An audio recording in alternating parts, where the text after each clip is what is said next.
গেছি রেডি, এখন যাব।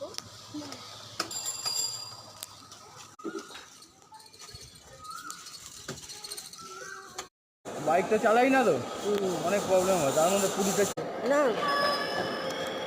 তোর বাবা এখন আমরা চলে গেলাম।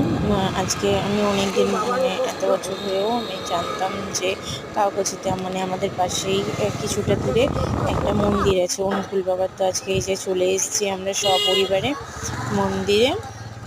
তো চলো দেখাই মন্দিরের ভেতরটা, আমার তো বেশ ভালো লেগেছে। তো এই দেখো মন্দিরের গেটটা ভেতরে কি সুন্দর কাজ করা, আর পুরো মন্দিরটা এখানে সারাদিন আজকে কাটাবো, দেখি কীরকম লাগে।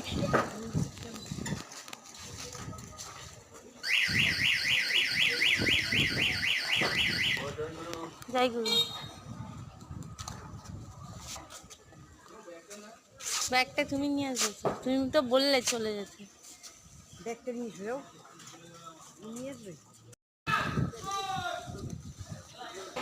আর মন্দিরে যেতে কারই না ভালো লাগে বলো, এই যে পুরো শান্ত পরিবেশ। আর এখানে হলো যেহেতু অনুকূল বাবার মন্দির, তাই এখানে মানে পুরোটাই পুরো সাদা। আর এখানে অনেকেই সাদা জামা পরে এসেছিলো, বাট আমি নুন কালার মানে লাল কালারের একটা চুড়িদার পরে গিয়েছিলাম। তো যাই হোক, এই যে পুরো মন্দিরটা দেখো কি সুন্দর, আশা করি তোমাদেরও ভালো লাগবে, তো দেখতে থাকো।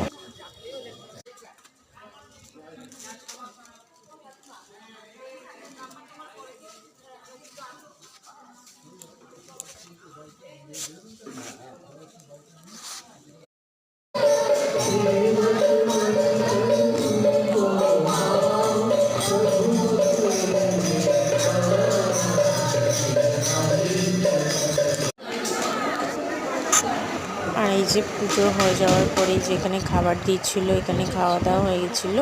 খাবারের মধ্যে মেনু ছিল ডাল, তারপরে এঁচোড়ের ডালনা, চাটনি, বোঁদে আর পাঁপড়। তো যাই হোক আমরা খেয়ে দিই যে মন্দিরের পুরো। তো যাই হোক এই যে খাওয়া দাওয়া হয়ে গেছে আমাদের। আর এই দেখো কত লোকজন এখানে। আর যখন এসেছিলাম তখন এত ভিড় ছিল না, পরে আস্তে আস্তে হয়েছে। আর এটা হলো খাবারের লাইন সবাই। আর আমরা উপরে গেছিলাম ঠাকুর দর্শনের জন্য, কিন্তু দুর্ভাগ্যবশত সব বন্ধ হয়ে যাওয়ায় দেখতে পাইনি, কিন্তু বাবাই দেখে নিয়েছে সব। আর এই যে গাছে কত আম ঝুলছে, হাত বাড়ালেই পাওয়া যাবে। তো ভিডিওটা ভালো লাগলে প্লিজ লাইক কমেন্ট করে দিও। আর মন্দিরটা কীরকম লাগলো প্লিজ কমেন্টে জানিও। নতুন বন্ধুরা প্লিজ চলে যাও না, ভিডিওতে দেখে সাবস্ক্রাইব করে দিও চ্যানেলটা। আর এই যে বাবাই আমরা একটু ফটোশ্যুট করে নিলাম। বাই।